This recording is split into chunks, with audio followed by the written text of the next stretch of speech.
अस्सलाम वालेकुम बिलादरी, क्या हाल है? ठीक ठाक हो? उम्मीद करना मेरे सारे भैणा भिराओ को त्रकड़े वधे उसन ते मिस्त्री मार कर गए। तो अज दी मैं तुहानू दिखवा देना रूटीन जेड़ा सादा फार्म है। अल्हम्दुलिल्लाह हुण कुछ कंप्लीट थीवन दे नज़दीक आ गए। छोटे छोटे जेडे डैमो हैं तो मैं दिखवा देना। खास कर ये ऐसा एक आइडिया है कि जेडे सारे दोस्त फार्म न्यू तैयार करना चाहते हैं उन्होंने काफ़ी सारा सबक हासिल थी वैसी।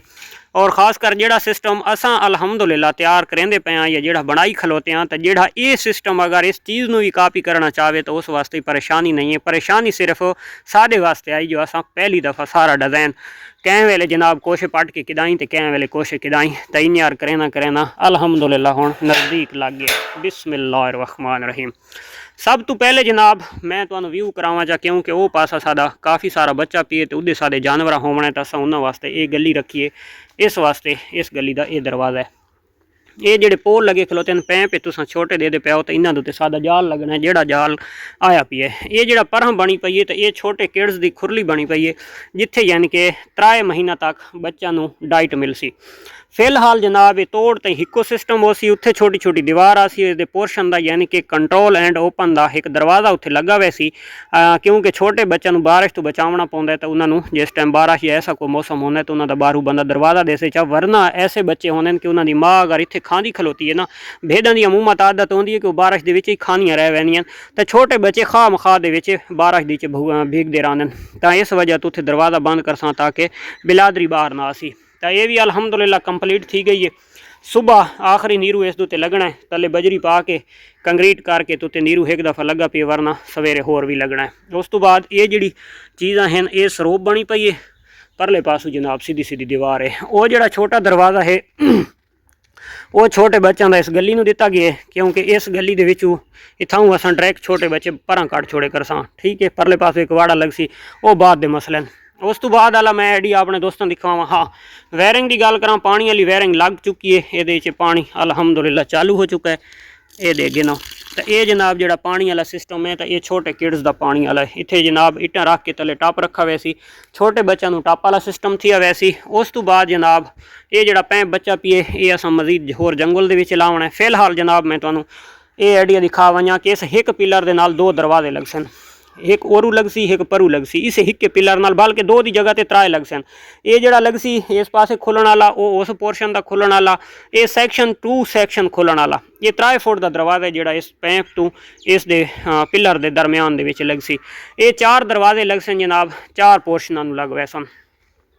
उस तो बाद जनाब इस पिलर के नाल कोई दरवाज़ा वगैरह कौन हो सी सिर्फ जड़ा ना ये पोर्शन वाला लग सी जड़ा ये खड्डा मारा पिए एक ये ते एक ये 2 बच गए जो कंक्रीट मुक गई आई तो वह पैंप वो पैन तो सवेरे इंशाल्लाह इत्थे लग वजने। उस तो बाद ये जड़ा सिस्टम है ये पानी वाला आइडिया जो तैयार थी खलोता है। ये पानी इन वाला है यानी कि इस चने सी ये आउट करने वाला है निकासी करने वाला है। निकासी का जोड़ा पैंप है इतों अस तलू सट के बैक साइड तो कट सट्टा है वो अपने दरख्तों के जोड़ा निकासी करेंगे रसा तो खा मखा दे अपने दरख्तों की वहंद रासी पी क्योंकि पिछू सारी झाह बची हुई है। उस तो बाद जनाब ये अज थोड़ा जिहा काम किया वैल्डिंग वाले क्योंकि उसका ग्राइंडर खराब होने की वजह तो इस वजह तो रह गए वरना काफ़ी सारा काम हो वजना अज क्योंकि साढ़े कोले सोलर का असा जनाब वैल्डिंग प्लाट मंगवाया तो उस दे नाल ये सिस्टम लगना है। तो ये जनाब माशाल्लाह तुस देख गिनो तो ये इसकी हाइट हो सी सैक्शन की ये जी हाइट है ये उस दीवार तो इस ये तकरीबन बराबर है क्योंकि 3 फुट तो 8 इंच की साड़ी एक जाली है जी हाइट है। तो उस तो बाद कुछ ये आवड़ सी तलवें पासों थोड़ी जी बच सी तो वह अस जनाब उस मजीद कंक्रीट हल्की हल्की कर दे सा यानी कि गारंटी थी वैसी लाइफ टाइम की। उस तो बाद जनाब इत्थे भी बात सेम जिन्हें उस दे नाल 2 दरवाजे हैं एक सज्जे हाथे खुलसी एक खब्बे हाथे खुलसी इत्थे 2 दरवाजे आवड़ सन सैक्शन दे ते बाहर ते ओपन एंड कंट्रोल दे इत्थे जड़ा आवड़ सी सैक्शन 2 सैक्शन का। उस तो बाद इत्थे सैक्शन 2 सैक्शन आवड़ सी लेकिन एक इसे पिलर का दरवाज़ा उस परली दीवार के नाल उत्थे वहीं लग सी क्योंकि ये खुरली है। इसका भी सेम सिस्टम है ये पैंप जोड़ा तो कप्पा वजना है इस दे विचों पानी तले वैसी इसकी निकासी भी पिछे है तो उसकी निकासी भी पिछे है दुआ खुरलियां का। इन्हों का पानी वाला जो पोर्शन वाला है इन्हों का पानी वाला सिस्टम इत्थे हो सी छोटे किड्स का पानी वाला तो मैं पहले दिखवा चुका। ये जी खुरली है तो ये खुरली की जी मैं अगर चौड़ाई की गल करा तो 2.5 फुट जी है तो ये विचों यानी कि ये दीवारां बाहर हैं 2.5 फुट सिर्फ साफ ही जड़ा अंदरले पासों 2.5 फुट है। ये 2.5 फुट का सादा आइडिया यह है कि उस दरवाजे वाले पासों बंदा पंड चा के आसी इत्थे आके सटे सी ते इत्थों इयां रघील के तोड़ तक लगा वैसी उस दे विच ये थी सी कि तोड़ तई घा भी पहुँच वैसी और बंदा पंड भी आण सकसी और खास कर जड़ा तो दुहां साइडां दे जानवर भी आसानी नाल खा गए सन। अच्छा एक चीज़ होर अजे करन वाली रांधी है कि जड़ियाँ ये दीवारां हैं इन्हां दीवारां दे नाल खुरली वाली दीवारां दे नाल इत्थे 1 फुट दा सोलंग लग सी। ये सोलंग इस वजह तो लग सी जी भेड़ ते बकरी इन्हां दी अमूमत आदत होंदी है कि इन्हां नूं खुरली दे विच चारा पाया पियाउंदा ते पैर तल्लां ते मरैंदियां रहिंदियां। ये रेत वाली झाए पैर मार मार के उस झाड़ नूं झिक्का कर सटैंदियां तो जिस टाइम झिक्का थी वैंदियां तो उन्होंने अपनी गर्दनां दे दुखदियां रहिंदियां आप औखियां थींदियां रहिंदियां ते जोर लैंदियां रहिंदियां। इस वजह तो इत्थे असां सोलंग ला दिसां और इसकी थोड़ी जी हाइट दिसां यानी कि नॉर्मल फर्श तो ये थोड़ा जी उच्चा हो सी। फ्रंट वाला साइड थोड़ी जी उठा के खलो सन बैक साइड थोड़ी जी झिक्की खलो सी और दूसरे नंबर दोते खावन वाले भी आसानी इन्हां नूं पैदा थी सी और तले पैर मरैंदियां रासन तो इन्हां दे पैरां दे नाल वो जगह भी झिक्की नथी सी। अच्छा ये दरवाज़ा दी मैं तुहानूं समझाई वजा कि ये दरवाजे हैं 2.5 फुट इन्हां दी हाइट है 5 फुट इन्हां दी चौड़ाई है।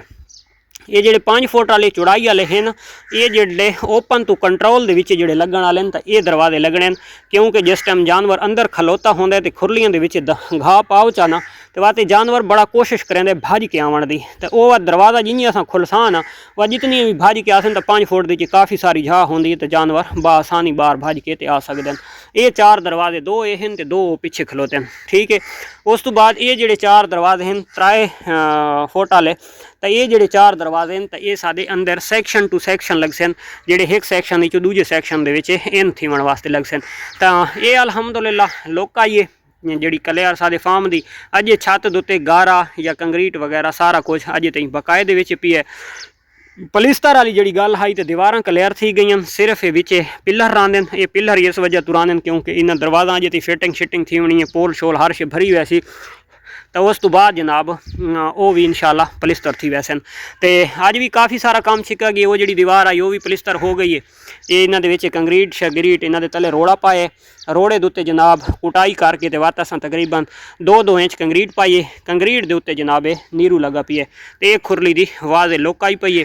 ये हुण जनाब मेरे देखण किहड़े किहड़े दोस्त नूं पसंद आंदी है तो अल्लाह दी ज़ात हर मुसलमान दे रिज़्क दे विच हिफाजत फरमावे और माशाअल्लाह जनाब लुक चेक करो। तो ये बिलादरी हाई इस तो इलावा अगर किसी दोस्त दे कहीं चीज़ के बारे भी अगर कोई सवाल होवे तो उसका क्लियर थी सकता है। सिर्फ एक के कास्ट यानी कि टोटल भाई ये अखराजात कितने आज तज तई जनाब अखराजात कैलकुलेशन कोनन कीते जिस टाइम इस दे विच इफ्तिताह हो वैसी जानवर इस इन थी वैसे तो इंशाअल्लाह उस टाइम इन्हों का हिसाब करके तो टोटल जी क्लियर जितनी लागत हो सी इस फार्म की ये तकरीबन 18.5 मरलों के ये टोटल फार्म है यानी कि एक कनाल के कनाल के जितना एक फार्म बने तो इसका टोटल जड़ा अखराजात हो सी और टोटल A to Z हर चीज़ अच्छी पाई खलोती है बगैर एक जी शैड की छत है तो वह कच्ची है यानी कि बांस से सिरकियां वरना जनाब टोटल इट और उस तो इलावा सीमेंट बजरी पैंप जाली दरवाजे हर शय ओके बनवाइए अच्छी बनवाइए कलर मजीद असा होर उत्ते कर छोड़े चमकदार ब्लैक वाला तो ये जिस टाइम क्लियर थी वैसी तो मैं अपने दोस्तों के नाल इसकी प्राइस शेयर कर दे ये टोटल लागत शेयर कर दे मिलते हैं इंशाल्लाह नेक्स्ट वीडियो दुआवां दे रखना याद। अल्लाह हाफिज़।